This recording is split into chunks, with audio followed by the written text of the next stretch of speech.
Monsieur Rémi Féraud, président du groupe Paris en commun.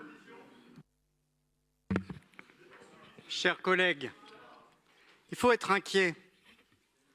Et il faut d'abord être inquiet des conséquences pour les Parisiennes et les Parisiens de cette réforme si elle venait à être adoptée. Car dans la proposition de loi de réforme de la loi PML, rien ne va. Ni la méthode, ni la forme, ni le fond, ni l'objectif, ni même le cynisme qui l'accompagne.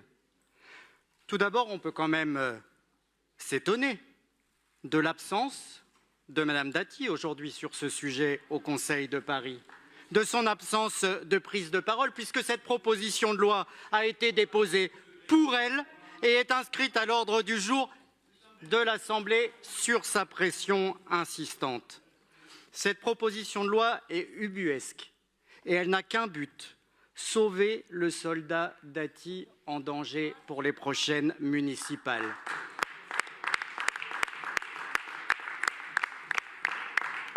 Sauver le soldat Dati, ça a été expliqué par bien d'autres collègues. Monsieur Alphand, vous vous taisez. Vous vous taisez, monsieur Alphand.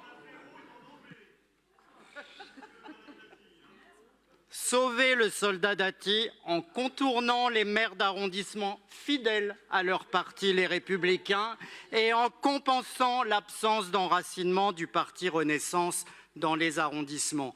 Il n'y a en réalité qu'un scandale dans cette situation. Vouloir changer les règles du jeu moins d'un an avant l'élection, contrairement à tous les usages démocratiques et contrairement à la loi votée en 2019, sur un amendement d'Alain Richard, sénateur de la majorité présidentielle. Il faut vraiment être macroniste jusqu'à un point déraisonnable pour, en 2025 encore, inventer un scandale démocratique de vieux monde et le résoudre par la présidentialisation de l'élection du maire de Paris. Et le faire en s'appuyant sur un mensonge, car un Parisien, une voix, c'est le mode de scrutin actuel. Tous les Parisiens le savent, vous aussi, j'espère, je le pense. Ce que vous nous proposez, c'est un Parisien, deux voix.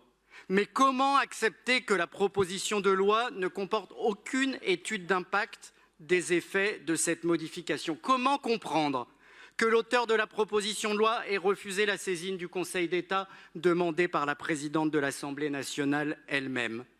Comment se limiter au seul mode de scrutin, décorréler la réforme de toute réflexion sur la répartition des compétences entre mairie centrale, mairie d'arrondissement et métropole, sans même rien décider sur l'élection du Conseil métropolitain et en oubliant que nous avons aussi la compétence d'un département? Cette réforme, elle est profondément dangereuse, mais pour Madame Dati et pour Monsieur Maillard, il n'y a aucune limite. Peu leur importe si le texte est incohérent, puisque sous prétexte de faire élire les maires de Paris, Lyon et Marseille selon le droit commun, ils proposent même des modalités de calcul dérogatoires, une prime majoritaire différente. D'ailleurs, pourquoi? Quel marchandage politicien et avec quel parti se cache derrière cette incongruité? Peu leur importe aussi aux auteurs de la proposition de loi si la réforme met à mal le mouvement de décentralisation, si cela empêche de mettre les politiques publiques à la bonne échelle, au plus proche des citoyens, plus efficaces dans le fonctionnement du service public. Peu leur importe d'aller contre l'intérêt des Parisiens et de supprimer de fait les arrondissements. Or, ce n'est pas un sujet droite-gauche, contrairement à ce qui nous a été dit depuis si longtemps. C'est un sujet de préservation d'un bien commun, les principes démocratiques, et de l'intérêt des Parisiennes et des Parisiens dans une ville qui a toujours élu son conseil par arrondissement. Il est clair que nous devons préserver ensemble, droite et gauche confondues, l'unité de Paris et le poids politique fort des arrondissements dans cet ensemble. La démocratie, c'est aussi un subtil et précieux équilibre des pouvoirs qui s'effectue dans l'intérêt des citoyens. Alors pour toutes ces raisons, le groupe Paris en commun demande à l'ensemble des parlementaires, à commencer par les parlementaires parisiens, de prendre position publiquement contre cette proposition de loi et de s'opposer à son passage en force, contraire à toutes les règles, tous les usages, tous les principes. Je vous remercie. Merci beaucoup à vous, Monsieur le Président.